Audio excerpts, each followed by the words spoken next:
মন্ত্রী হিসেবে দায়িত্ব গ্রহণের পর আজ প্রথম জেলা ভিত্তিক পর্যালোচনা বৈঠক করলেন পঞ্চায়েত মন্ত্রী কিশোর বর্মন। উদয়পুর পিআরটিআই কনফারেন্স হলে আয়োজিত এই বৈঠকে পঞ্চায়েত মন্ত্রী বলেন, পঞ্চায়েত রাজ ব্যবস্থার মধ্যে রাজ্য গোমতী জেলা প্রথম হয়েছে।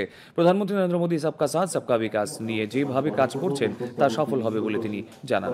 বৈঠকে গোমতী জেলার সভাধিপতি দেবল দেব রায়, জেলা শাসক রিঙ্কু লাথের, বিধায়ক রঞ্জিত দাস, জিতেন্দ্র মজুমদার, রামপদ জামাতিয়া সহ ত্রিস্তর পঞ্চায়েতের জনপ্রতিনিধি এবং আধিকারিকরা উপস্থিত ছিলেন। আমাদের গোমতী জেলা গত বছর আমরা সারা ভারতবর্ষের মধ্যে পঞ্চায়েত রাজ ব্যবস্থার বিভিন্ন উন্নয়নমূলক কর্মসূচির মধ্যে সারা ভারতবর্ষের মধ্যে গোমতী জেলা প্রথম হয়েছে। ত্রিপুরাকে একটা সুনাম অর্জনের ক্ষেত্রে সহযোগিতা করেছে।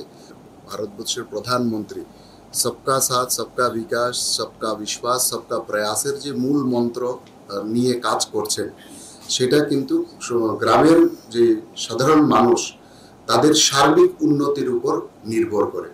শুধু পরিকাঠামোগত নয়, তাদের সার্বিক মান উন্নয়ন, এটা হচ্ছে আমাদের সরকারের সবচেয়ে বড় লক্ষ্য।